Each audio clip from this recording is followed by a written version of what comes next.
Hello, this is Colm and welcome to a Minecraft Let's Play video and another video inside of Colm's Epic World. Good morning, Knuckles. Morning, Colm. Good morning, Tails. Morning, Colm. Good morning, Sonic. Morning, Colm. And good morning to Goku as well. Morning, Colm. See, I'll be joined by all the Saiyans today because we'll be doing Sonic Stag Do. Woohoo! Woohoo! Let's go. We're sick. So the way we're going to be doing that is we're going to be doing, we'll pretty much be telling some stories in our my little camp shop over there. So we're pretty much going camping. Oh, nice. I've never been camping. Neither have I, Tails, to be fair. Neither have we. Yeah. So this is going to be a new experience. So Sonic chose this, by the way. So yeah, I'll be telling you a horror story. And then, yeah, we're going to go from there. Oh, sick. Nice one. Nice. Yeah. So yeah, this is a bit different to the horror stories I've told in the past, but I'll explain more of that on the way. Ow. Oh, sorry, Colm. It's alright, Knuckles. But yeah, I'll teleport you guys there in a second. But before I can do any of that, I need to go have a shower, because I spent like the last 3 episodes or so without having a shower. So if I can get down the ladder, that might help. Jesus. There we go. Let's go have a shower, and then, yeah, we can get started with today's festivities. Ha, lovely. Right, so let's head down the ladder, and then have my breakfast, while I'm going to try and crouch. Will this work? Oh, sick, it does work. And yeah, let's go have my, well, technically my tea, because it is technically nighttime. Num num num num num num num num num num num num num num. Delicious. So yeah, I was going to say good morning to all my friends, and then let's go to the camping shop. So good morning, Ruben, good morning, Luke, and good morning, Powers, as well. So yeah, I do need to be careful, because it is nighttime right now. I'm going to keep these gates shut, for obvious reasons. See, the way we're doing this is we're pretty much, I'm going to be reading out a horror story. So, basically, I'll be reading out a, well, technically you'll hear the original audio, but I'll explain that in a minute. Basically, Mr. Nightmare used to do creepypastas. Yeah, basically, I'll be showing you a creepypasta that he did, but I'll be reading it to Sonic, Tails, Knuckles, and Goku, but you'll be hearing the original audio from that video. But obviously, he deleted creepypastas off his channel, so yeah, this is a re-upload, and if you want to see the original video, it'll link down below in the description. So, yeah, so you will hear the original audio from that video, but to Sonic, Tails, Knuckles, and Goku, it'll just be me reading it out. So, yeah, it's a bit weird, but, yeah, no. Plus, I didn't want to do the same creepypastas I've done in the past, where I've just, like, put them there and all that stuff, because I've read my own creepypastas enough on these videos, so I decided to do something a bit different, and do something, because obviously I love Mr. Nightmare, as you guys are aware if you know the channel. But, yeah, so this is the campsite here. So, we built this ages ago, like, a very long time ago. And, yeah, this is where everyone's going to be sleeping. So, yeah, so 3 people are going to be sleeping inside, 2 people will be sleeping outside. So let's teleport Knuckles first. Colm, sup Knuckles, teleport Tails next.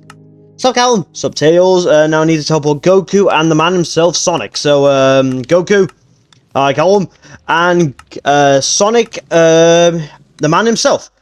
Hi, Colm. So, Sonic. So, yeah, are you guys ready to listen to the Peering Head creepypasta? Because that's what the one we're going to be reacting to. Oh, nice. I've never seen that one before. Neither have I. Yeah. It's a very creepy one, because Mr. Nightmare used to do creepypastas back in the day, and pretty much this is the creepypasta, pretty much. Oh, nice. Yeah. How'd you get it? There's, like, loads of re-uploads on YouTube and stuff, so, alright, let's try and get comfortable. So, alright, so you guys gather around the campfire, and then, yeah. I can pretty much read to you the story, but first I'm going to get rid of that, because move the bed for now, because that's in my way. And then, yeah, how about I read to you the Peering Head? Are you guys ready? Yeah. Yeah, let's do this. Let's go. So yeah, let's get on with the story, everybody. After moving to that house, my life changed for the worse. I gained haunting memories and phobias, horrifying images stuck in my head that I will never be able to shed. I was 23 at the time, and I had just gotten my first job, but it was out of state, and I had to move away from my family. It was a stressful time in my life. I felt mixed emotions about living in a house all by myself, so far away from my family in New Jersey, mostly a mix of excitement and nervousness. Of course, I didn't have much money at such a young age, so the house I was moving into was kind of old and run down. It was a fixer-upper, to put it lightly, but it did come with a good amount of furniture. I remember the night I arrived at the house, after the long drive. It was probably close to 10 o'clock.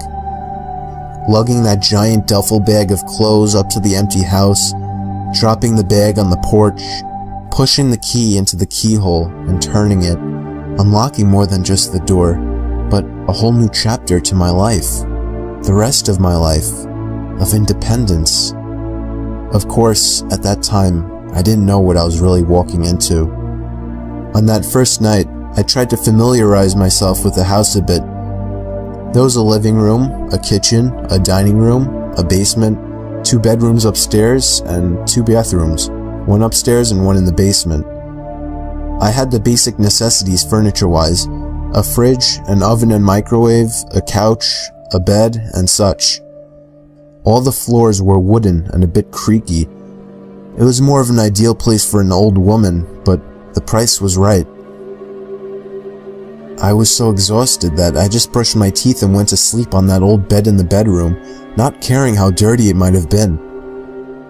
The first night, I laid awake for probably an hour, with the silence constantly being broken by cracks of wood and other house weathering sounds. All was fine the next morning. I ate at the nearest IHOP, got some groceries, and headed back home. Getting out of my car, I saw a woman next door getting into her car. She noticed me. I gave her a wave and slowed down, half expecting her to come over and introduce herself. But all she did was return a wave before getting into her car and driving off. Now, I was used to having unfriendly neighbors, but there was something about the way she looked at me that made me uncomfortable. I detected a hint of worry in her face. I shrugged it off and went inside. I spent the better part of the night watching TV on the old rabbit-eared television that was left in the house. When I decided to call it a night, I went to the bathroom to brush my teeth. Due to a force of habit, I still shut the door while in the bathroom. But while I was brushing my teeth, I heard the faint sound of a single knock on the bathroom door. I felt my heart drop, and I jumped back against the wall in response. The sound caught me off guard.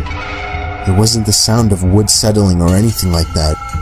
I distinctly heard the sound of a fist hitting the door. I'm living on my own now. I'm a grown man. So now I have to be a man. I turned the knob and pushed the door open with force, lunging out into the black hallway, expecting to run into somebody. But there was nothing at all. I flipped the light switch to the hallway on. All the doors were still shut just as they were before, except for the door to my bedroom. I took a deep breath and ran straight into the room, literally flailing my arms everywhere, expecting to hit somebody. I stopped and took a good look around the room. I was the only living soul in the room. So that was it.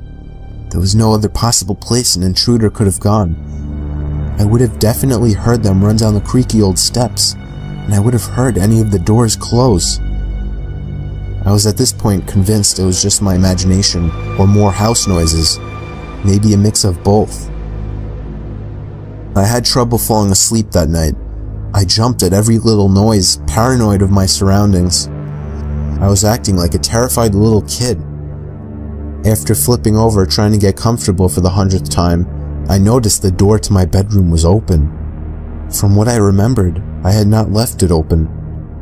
And then I realized there was something poking in at the edge of the door. I sat up and tried to adjust my eyes to see what the hell that thing was. My eyes adjusted to the dark ever so slightly, but it was enough to make out the object to be the face of a woman, and she was undoubtedly staring at me, laying in my bed. I crawled up in fear, screaming like a 5-year-old. The head moved away from the doorway out of sight. I threw my hand to the desk, shoving things onto the floor as I desperately tried to find my phone. The feeling of the plastic case never felt so good as I dialed 911. I stayed curled up in my bed like a baby until the police arrived. I rushed down the stairs to the front door to let them in, and explained to the officers that somebody was in my house. One of the officers questioned me, asking how I knew, what they looked like, and where I saw them. I explained that I saw a woman poking her head into my bedroom, just staring at me. I told him it was too dark to make out any discernible features. The two officers rushed inside to look for an intruder as I sat by the curb waiting with the other officer that came in the second patrol car. After about 20 minutes, the officers came out and told me that they searched every single room and closet, but there was absolutely no sign of anybody.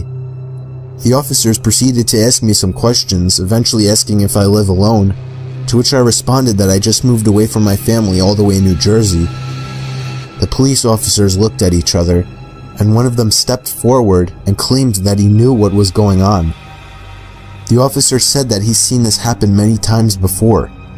When a young man or woman moves far away from their family, they often get homesick and start to think that they're seeing things, commonly the images of people. It didn't seem impossible. I had no other explanation. The officer assured me that nobody was in my house and that I just needed some time to get used to living alone. I thanked the officers and they drove off into the night, leaving me to go back into the house. The next day, I had my job orientation around noon. I met a few people who I thought were pretty cool. All of them were from out of state just like me, except for one guy named Jerry. I found out that Jerry actually lived a few blocks away from me. I was happy to know that I would be working with people I could get along with, as making new friends here was my #1 priority. That night I threw a TV dinner in the microwave and headed up to my room to watch some movies. I called it a night shortly after realizing nothing was on TV. I didn't really have anything else to do. I went to the bathroom to brush my teeth again, with the door shut again out of force of habit. I had completely forgotten about what happened the previous night, up until I heard something come from outside the bathroom down the hall. That's when everything came back to memory. No, I'm just imagining things, I told myself. There's nobody in this house. But my positive attitude was shattered when I heard the same exact sound a second time. This time I could make the sound out to be a fist pounding on the wall in the hallway. No, it wasn't supposed to be real. It can't be real. With one giant boost of confidence, I decided I had to end whatever this was. I swung open the door and stopped in my tracks before getting 2 feet away from the door. Down the hallway, by the open door of the extra bedroom, there was the same head poking down the hall right at me. The lights in the hallway were off, and I couldn't make out any facial features. I couldn't even see her eyes. I let out a loud gasp as my body once again filled with fear. If this was real, I had to confront this woman. And so I stomped down the hall, trying to seem as intimidating as possible.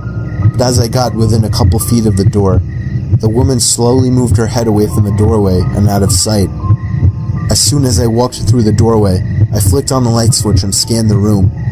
Besides the only 2 pieces of furniture, the king-size bed and the antique dresser, the room was empty.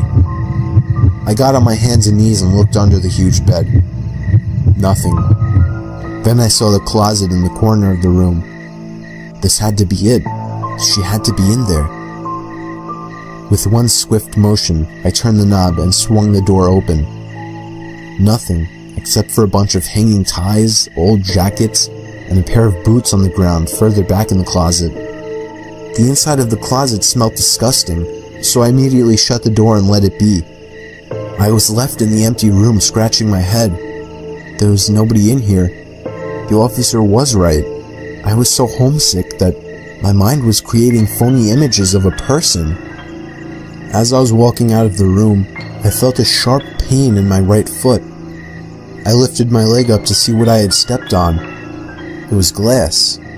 Upon closer inspection, I saw tiny shards of glass scattered all across the floor.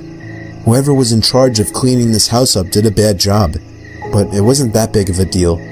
I made a note to self to sweep up the glass and get some air fresheners, because as I came to think about it, the whole house smelled a little funky, and I'm sure that wasn't doing my mind any good considering what was going on.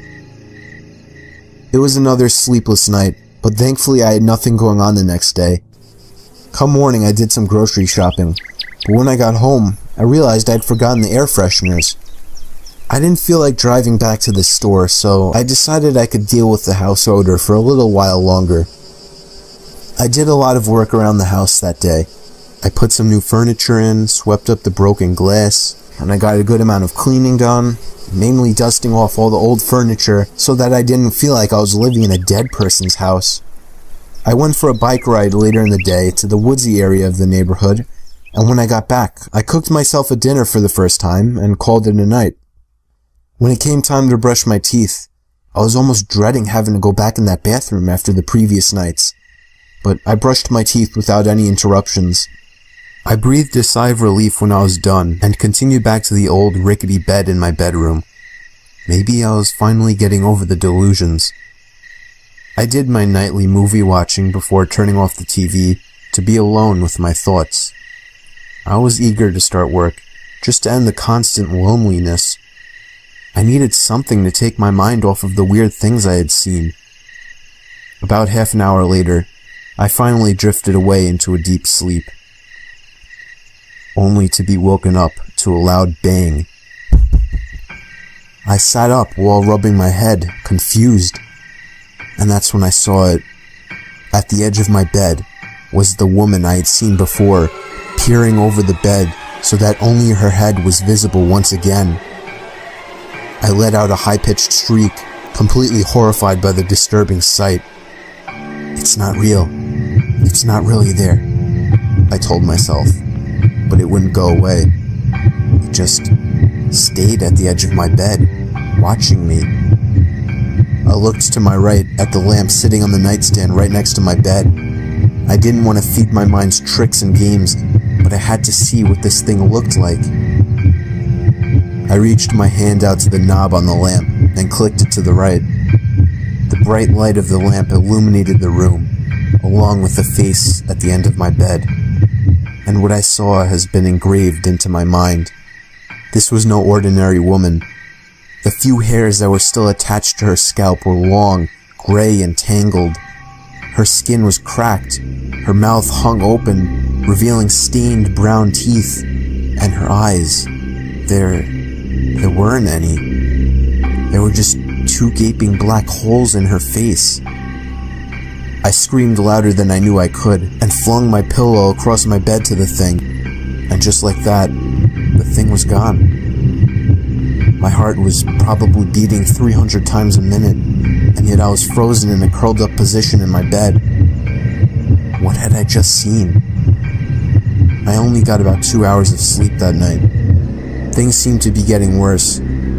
Why would my mind create an image like that?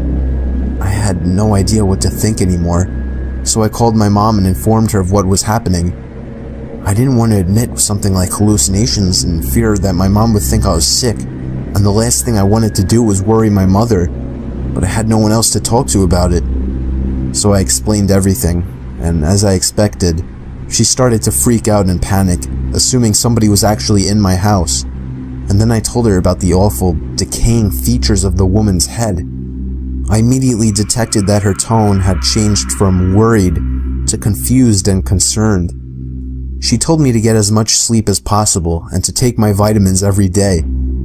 A typical mom answer, but I can't say I expected much help from her. After hanging up the phone, I realized that she too thought I was just going crazy, but it was too real. I couldn't just be imagining it. I decided to get out of the house to get my mind off of it. I went for another long bike ride, and when I got back, I went to the store again, specifically to buy the air fresheners. The fresh smell would definitely do my mind some good. Before getting on the line to check out, I ran into Jerry from the orientation. We had a quick chat. I talked about my daily activities in the neighborhood, biking, shooting hoops at the park, and a lot of movies. He asked me where I went to go biking, as he knew of some great bike trails in the area. I told him I went biking over by the woodsy side of the neighborhood, as it's only a few blocks away from my street. "Which street is that?" he asked me, to which I replied, "Maple Drive." A look of worry suddenly spread across his face, as he seemed to be instantly consumed into his phone, typing away. "What's wrong?" I asked him. He lifted the screen of the phone up to my face. "Is this where you live?" he asked. There was a picture on the screen of my house. "What? How did you know? Why is that picture online?" Jerry went on to explain that before me, there was a couple living there. The neighbors claimed they always heard the couple fighting and the sounds of glass breaking. And then he dropped a bomb. He told me that one day, the scream of the wife could be heard by all the surrounding neighbors, and shortly after, one of the neighbors found the woman's body with her head missing. The story was such horrifying news to me. I had no idea about the house's past history.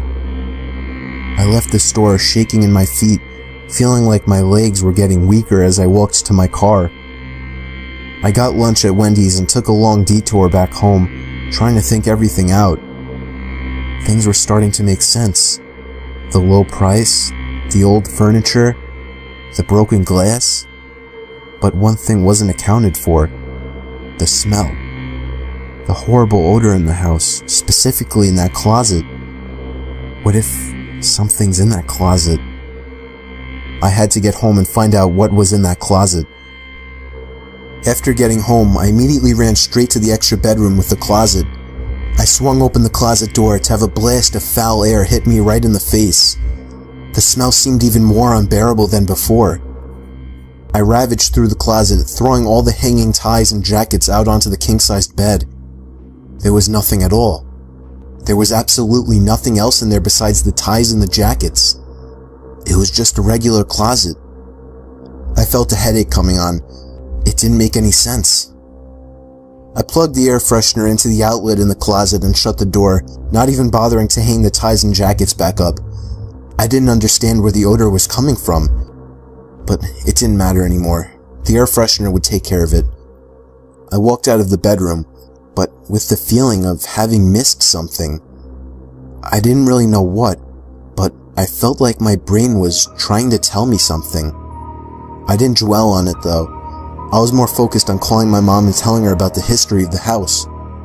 We were not warned or informed of this history, and I intended on making a case of it. I tried calling my mom 3 times, and on the 3rd time she finally picked up. She informed me that she was just getting home from a long and stressful drive during a snowstorm. I completely forgot that it was cold in New Jersey. She told me to hang on, that she was taking her boots off, and then it hit me. Boots. The boots. My heart dropped. There were jackets and ties, but no boots. Where the hell were the boots that I saw in the closet 2 days ago? I turned to the bedroom door, and there it was. The head of the woman peering down the hall at me. This time, I couldn't even get a scream out. The head began to move further out into the hall, until a tall body emerged into sight. It was somebody in braggy, ripped clothing covered in bloodstains, and they were wearing the woman's face. The huge figure charged down the hall towards me, but I was already halfway down the stairs. The sound of the boots stomping on the stairs was right behind me, as I was at the front door trying to unlock and open it. I felt 2 hands grab me and shove me to the floor. I lay defenseless in the corner, held down by the towering figure. With only my legs free, I had only one option. I kicked the figure in the groin, and he collapsed down, groaning in pain. I thanked my lucky stars and pushed him off of me, freeing myself. I opened the front door and ran to my car, driving about 5 blocks away before calling the police. Unfortunately, the man was already gone when the police arrived. I had a pretty good idea of who the man was, and I gave a tip to the police. Of course, they already had a good idea as well, and it didn't really do them any good. I still don't understand how I mistook it for hallucinations, and I'm still trying to figure out where he managed to hide after each appearance. I think when he was at the edge of my bed, he simply hid under my bed for the rest of the night. And it only terrifies me to think about what would have happened had I simply looked under. I don't know why he toyed with me though. Why didn't this sick freak just kill me if that was his end goal? Or maybe it wasn't. Hopefully I'll never know. It's scary to think that that man is still out there. I moved back with my family after that and refused to move back out of state. My dad helped me get my foot in the door at the company he works for, so I think I'm alright employment-wise. But I still think of the experience every night, and sometimes I wake up in the middle of the night and I can swear that I see the woman's head peering over to me in my bed.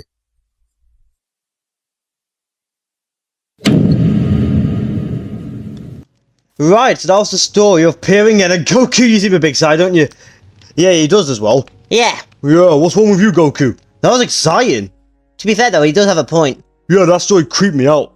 Yeah, especially like every time the woman appeared their head and stuff. Yeah, that was mad.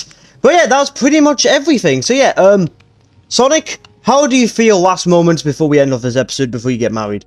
I feel nervous, but I'm excited. Yeah. Yeah, well, you would do, but it's about time you settle down and, you know, live your life the way you want it to, Sonic. Yeah, that's exactly what I was gonna say. Yeah, same here, lad. Cheers, boys. Yeah, cheers, boys. You know, I love you, boys. That's a bit gay, but you know what I mean, innit? Yeah, I do know. Love you too, bro. Yeah, you're same here, bro. Yeah. I'm not gonna lie to you, it's getting a bit late, I'm not gonna lie. Yeah, it's around midnight, which is good, because I wanted to read it. Not a short story, but something that goes up to midnight. Yeah, that's true. Yeah. Yeah, yeah. Anyway, Callum, when are you and Petra gonna get married? Well, that was a bit of a twist, wasn't it? Yeah, to be fair though, Colm, out of us lot, you're the most likely one to get married next. Well, Sonic is to get married in the next episode. Ow! What the frick? Sonic, you actual melon. Yeah, I think we should stay focused on Sonic for the time being. Yeah, that's fine. Yeah, fair enough. Alright. But, I'm getting a bit tired, I'm not gonna lie to you. Yeah, me too. Yeah. I need to put my bed back as well because I moved it because it was in the way. Right, so how about we have to sleep? So, okay, who's sleeping where? So you can either sleep in the green tent or inside. Who wants to sleep outside here with me? I'll take the liberty of sleeping here. Alright, that's fair enough. And then Goku, Tails, and Knuckles, you guys oh, be careful, Goku. You guys can stay inside. Ow, that hurt my freaking toes, man. Obviously would do, it's fire, bro. Yeah. So there you go, there you go, Goku. Cheers, lad. There you go. If I can tap the bed, there we go. Come on, can you put some light in? It's a bit dark. Oh, yeah, sure. Don't let me go, get a torch for you. There you go. Cheers, lad. Tails and Knuckles, you two gonna have to share a tent because there's only, there isn't enough room for another bed. I'm not gonna lie to you. Okay. Alright, but, I call dibs on the far end. Hold on, I'm gonna try and get in first. Come on. Damn it. Knuckles having trouble getting in. Oh, bugger it. I've just got to break this. There we go. There we go. Okay, I'm coming. I'm guessing I'm sleeping near the door. Well, I guess so, you Tails. There we go. Night, guys. Night, Colm. Night, buddy. Night, bro. Night, bro. So, yeah, that's going to pretty much be the end of this episode here. I really hope you've enjoyed it. The next episode will be Sonic and Amy's wedding. I'll be tuned back to watch that. But, yeah, I got to go to sleep too. I'm knackered. But, yeah, I hope you've enjoyed. Yeah, tune back to see the next episode. But, yeah, for now, thanks for watching, everybody. And I'll see you guys in the next one. Bye!